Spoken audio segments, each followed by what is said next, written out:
Hello guys, আমাদের আজকের পিকনিকের প্রথম আরম্ভ হয়ে গেছে। ডিয়ার সুস্মিতা কষ্টে মষ্টে মাংস বাচ্ছে। এই যে আমাদের বুনু কি কাটছে না হাসছে আমি বুঝতে পারছি না। ও রসুনকে পেঁয়াজ কেটে কান্না করছে, কেঁদে কেঁদে কেঁদে কেঁদে পেঁয়াজ কাটা হচ্ছে। আর একজন নতুন আত্মীয় আসছে, ওনার নাম জানি না। কাটাকাটি সম্পূর্ণ এখনো হয়নি, কাটাকাটি চলছে। আর আমার আমার কাজ আছে, আমার কাজও আছে। তাই ভাববেন না যে আমি শুধু ব্লগই করি, আমার কাজও আছে মাছ বেচা। এই যে মাছ নিয়ে এসছে, আমার কাজ হচ্ছে মাছ মাছ বাছা। এই যে সুস্মিতা মাংসওয়ালি। এই যে ছাদের উপরে এখন পিকনিকের আয়োজন চলছে। তো মেরি ক্রিসমাস সবাইকে। এখন রান্না চলছে, মাছ ভাজা, তারপরে চলবে মাংস। কে কে খাবেন চলে আসুন। এই যেগুলো পার্টনার সব, হ্যালো হাই বলেন একটু। ভালো আছেন বন্ধুরা? এত ঠান্ডা লেগে গেছে আপনাদের? বন্ধুরা দেখো, বন্ধুরা দেখো দেখো, দিদি ভাই দিদি ভাইরা। এই যে ক্রিসমাস উপলক্ষে এইসব কেক আনা হয়েছে, আর হচ্ছে পপকর্ন আর 12 ভাজা, আর এই যে এখানে রয়েছে মিষ্টি পান। তো মিষ্টি পানটা আমরা খাওয়ার একদম পরে খাবো। তো টাটা। এই যে একদিকে রান্না চলছে,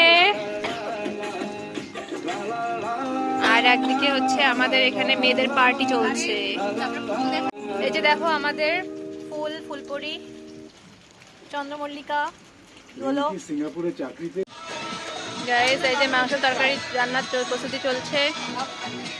হ্যালো এভরিওয়ান, তো এই ভিডিওটা ছিল কালকের অর্থাৎ 25শে ডিসেম্বর ক্রিসমাসের দিন। বাট আমি একটু ব্যস্ত ছিলাম, যার জন্য এই ভিডিওটা পোস্ট করা হয়নি।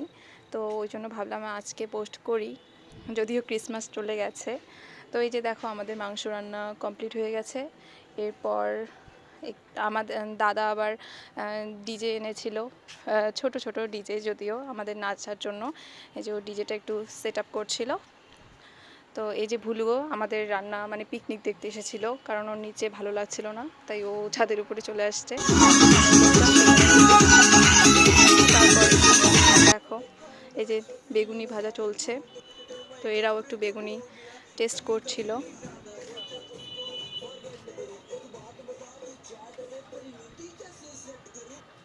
তো এরপর এই যে এখন খেতে পড়বে, মানে কালকে পড়েছিল খেতে বসছিল সবাই। তো তারপর আমরা একটু দিচ্ছিলাম সবাইকে, ছেলেরা বসেছিল, তারপর আমরা একটু দিচ্ছিলাম, তারপর আমরা বসে পড়েছিলাম। আমরা বাড়িতেই ছোট করে পিকনিকটা আয়োজন করেছি। তো আমার দায়িত্বে পড়েছে মাংস দেওয়া, তো দিয়েছিলাম মাংস। আমরা অ্যাকচুয়ালি চিকেন খাই না, মানে আমরা মেয়েরা কেউ চিকেন খাই না, তার জন্য ওই পাঁঠার মাংস এনেছিল। সো এই যে মেনুতে এগুলো দেখো কিভাবে খেয়েছে ওরা। আর মেনুতে ছিল ফুলকপির একটা ঘন্ট, আর মাছের ভাজা, মাংস, বেগুনি আর স্যালাড। তো টাটা।